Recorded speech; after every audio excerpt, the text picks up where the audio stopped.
Olá, meninas e meninos, hoje vou contar uma história da mitologia, só que não é mitologia grega, é mitologia romana. É uma história que não é muito conhecida, mas espero que vocês gostem.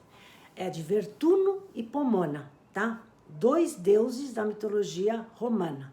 Olha só, Vertuno era uma divindade etrusca, mais tarde adorado por Roma, que eram os etruscos, eram povos que vieram bem antes dos romanos para o centro da Península Itálica, num local chamado Etrúria, que fica bem no centro da península, entre o rio Arno e o rio Tibre, tá? Então, Vertuno era uma divindade etrusca que foi mais tarde adorado em Roma, tá? Ele era deus dos jardins, dos pomares e responsável pela mudança das estações.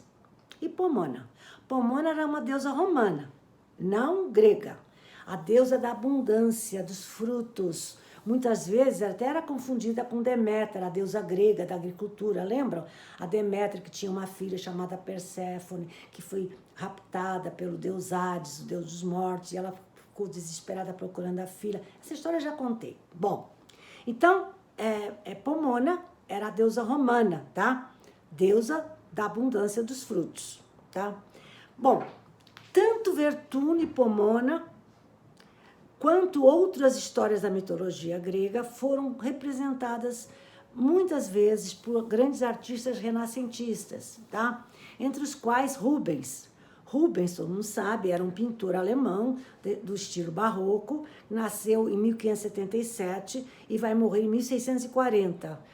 E deixou vários quadros famosíssimos que estão em grandes museus, entre os quais muito sobre a mitologia grega, não só sobre a mitologia, mas também muito sobre a mitologia, entre os quais Vertuno e Pomona. Tem várias obras que ele retrata Vertuno e Pomona. A paisagem com Filemon e Baucis também fez um grande quadro que chamou Paisagem com Filemon e Baucis. Lembram da história da mitologia que eu falei sobre a hospitalidade? Aquele casal de idosos? Então, ele também deixou um quadro sobre eles. Também deixou outro quadro, o Rubens, Julgamento de Paris. Lembra de Paris, que roubou Helena, causando a guerra de Troia? Ele era filho dos reis de Troia. Bom, também deixou Prometeu Acorrentado, outra obra magnífica. Todo mundo sabe quem era Prometeu Acorrentado. Prometeu, aquele que roubou o fogo dos deuses, deu para os homens.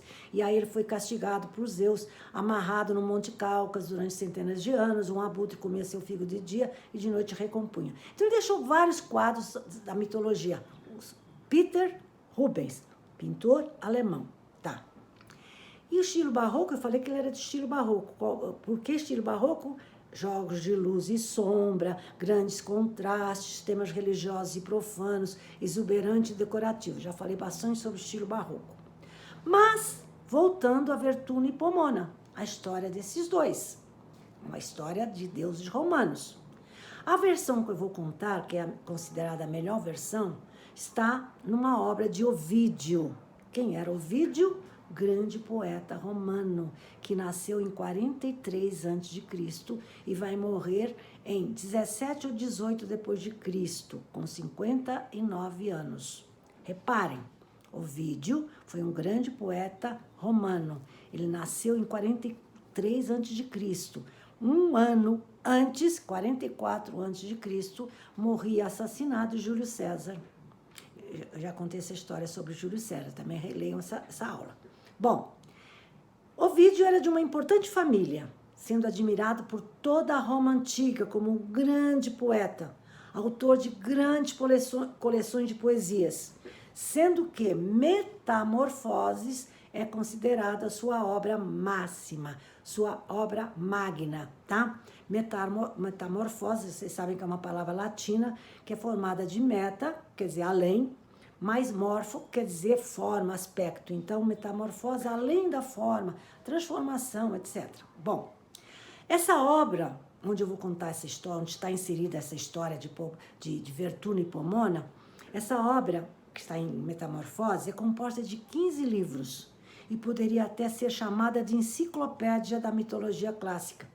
Nessa obra, os deuses se transformam naquilo que desejam, para provar sua superioridade diante dos mortais e para realizarem seus desejos. Por isso que é metamorfoses, tá? Bom, a obra de Ovídio é muito imitada durante a Antiguidade e a Idade Média. Influenciou depois muita gente, tanto na arte quanto na literatura, particularmente Dante e Shakespeare também foram influenciados por Ovídio. E ainda hoje permanece como uma das fontes mais importantes da mitologia clássica. Na Roma Antiga, ele era admirado como um dos maiores poetas romanos, tá? Seu estilo, o estilo de Ovídio, era jocoso, tinha um caráter jocoso e muito pessoal. O que é jocoso? Engraçado, cômico, né? Bom, então eu vou contar agora a história de Vertuno e Pomona, tá? Que saiu da enciclopédia, vamos dizer assim, de Ovídio, chamada Metamorfoses, tá? Bom, Pomona. Quem era Pomona? Era uma deusa, dona de uma beleza ímpar, que chamava a atenção todos os deuses imortais. E todos tentaram seduzi-la, mas em vão. Ela a todas repudiava. Todos ela repudiava. Vivia numa vida reclusa, dedicando-se exclusivamente aos seus jardins e aos seus pomares. Vertuno, também que já falei para vocês que era Deus também da abundância dos frutos. Vertuno, ao conhecê-la, logo se apaixonou, mas ela não retribuiu como fazia com os outros deuses e com os outros mortais que lhe faziam a corte. Ela também o ignorou. Ele tentou várias vezes conquistar a deusa, usando vários disfarces, mas em vão. Ela em nenhum momento lhe deu esperança, nem para ele, nem para qualquer pretendente que chegasse perto dela, proclamando seu amor. Então Vertuno resolve não desistir. Ele está realmente apaixonado pela Pomona. Então ele tem um plano que ele vai colocar em prática. Sabe qual é o plano? Ele se disfarça de uma idosa senhora com cabelos grisalhos, cobertos com uma touca e com um bastão na mão, e entra no pomar de Pomona. E passou a admirar e elogiar seus frutos, o seu trabalho, enchendo-a de elogios. Mereces louvor, minha filha, disse a suposta idosa, beijando-lhe as faces. Depois, sentou-se num banco de pedra, olhou os ramos carregados de frutos que pendiam acima dela, e em frente havia um tronco onde subia uma parreira carregada de uvas. Elogiou muito a árvore, a parreira, onde se viam grandes cachos de uvas, e disse: repara, minha filha, se a árvore estivesse sozinha, sem esses frutos lhe cingindo o tronco, essa árvore pouco teria para nos oferecer, talvez só as folhas e sua sombra. Repara, minha filha, aproveita essa lição, a lição dessa árvore e dessa parreira. Tu por que não concordas te unir a alguém? Por que concordas em estar sempre sozinha? Eu desejaria muito que o fizesse, que escolhesses alguém. És linda e tens muitos pretendentes. Ainda falou. A própria e famosa Helena de Troia e a linda Penélope, esposa fiel de Ulisses, lá de Ítaca, não tiveram tantos pretendentes como tu. E tu só desprezas. Como? Não existe, não pode acontecer isso. Tu tens que escolher alguém para ser mais completa. Por que te fechas? Por que teu desprezo por cada um que te faz a corte? Humanos e até divindades clamam por teu amor e tu só lhes devolves desprezo e indiferença. E falou. Pomona, respeitosamente, só ouvia a velha senhora e não respondia nada. Só ouvia. E ela continuava. E agora tinha um segundo plano de sensibilizá-la. E continuou com a sua segunda parte do plano. Deixa que eu te aconselhe, pois sei quem são todos os teus pretendentes, que te amam. Deixa de lado todos, minha filha, e aceita a corte de Vertuno. Este sim é o que te merece. Conheço-o tão bem quanto ele me conhece. E esse é o meu conselho. Dá-lhe uma chance. Vertuno te ama, e somente a ti. não se assemelhando a outros amantes de hoje em dia que amam todas e são tão infiéis. Acredita nesta velha senhora, que só te quer o bem. Vertuno te ama. E ainda mais, ele é jovem, é belo e tem a arte também de assumir qualquer aspecto que deseje. Sabias disso? Tem mais. Ele ama as mesmas coisas que tu, que é a natureza, a jardinagem, e admira tanto as tuas maçãs. E lembra-te uma coisa, outro conselho que eu vou te dar. Os deuses costumam castigar a crueldade do desprezo ao amor. Vênus, a deusa do amor, detesta os corações duros e costuma vingar-se de suas atitudes. E para provar isso, eu vou te contar uma história real. Presta bem atenção que é uma história real, espero que te alerte, que te sirva de lição. Bom, a história é sobre Ífis. Ífis era um jovem de origem humilde que se apaixonou por uma nobre dama, que se chamava Anaxarete. Ele lutou muito para esquecê-la, porque ele era humilde, ela era uma nobre dama, mas quando a via, não conseguia dominar seus pensamentos e suplicava seu amor. E ela só o desprezava. Primeiro contou até sua paixão à ama de companhia da jovem, para ajudá-la a conquistá-la. Não adiantou nada. Depois fez o mesmo com todos os criados da casa, mas também não adiantou nada. E todo dia ele punha guirlandas de flores na porta da casa da amada, e tabuinhas com declarações de seu amor e suas súplicas para que fosse correspondido. Mas ela, em vez de indiferença ou qualquer demonstração de carinho, ela demonstrava desprezo e zombava do pobre jovem, não lhe dando a mais leve esperança. Era rude, grosseira e o tratava com sarcasmo. Coitado do pobre jovem apaixonado. Ífis, depois de muitas e muitas e muitas tentativas de conquistar o amor de Anaxarete, resolveu desistir de lutar.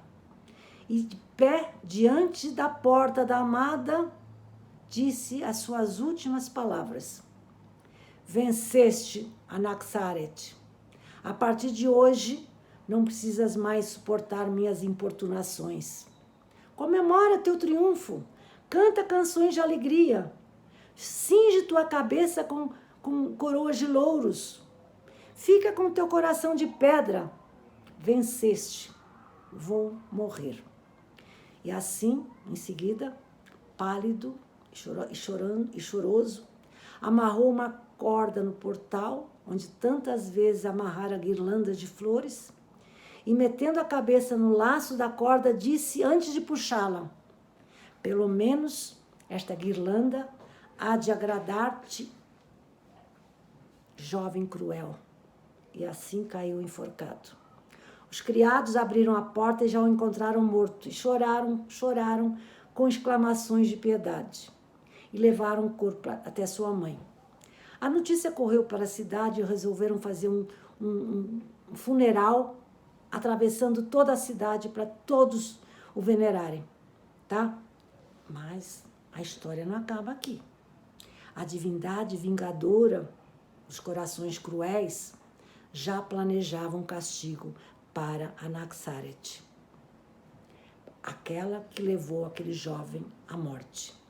Anaxarete estava na sua janela e olhava o trajeto, né? O funeral atravessando a cidade, sem nenhuma emoção. Enquanto os outros choravam, ela estava até com um olhar de sarcasmo e riso, tá? Mas, quando passou debaixo da sua janela, o corpo de Ífis, né, no caixão, seus olhos começaram a enrijecer, seu sangue começou a esfriar e se sentiu paralisada, sem conseguir mover os pés. Ela virou, enfim, uma estátua de pedra. Minha filha, essa história é real. Essa estátua você pode encontrá-la no templo de Vênus, em Salamina. Ela está lá. É verdade essa história. Então, minha querida Pomona, reflete. Põe de lado o desdém e aceita Vertuno, o melhor de teus pretendentes e que te ama tanto. Acabando de falar, a velha senhora tirou seu disfarce, apareceu na frente da jovem como Vertuno, o jovem apaixonado. Ela, quando o olhou, sentiu um sol se abrir no seu coração e também caiu de amores por ele. E assim selaram seu amor para sempre. E foram felizes para sempre. E vou acabar por aqui. Beijo. Espero que vocês tenham gostado.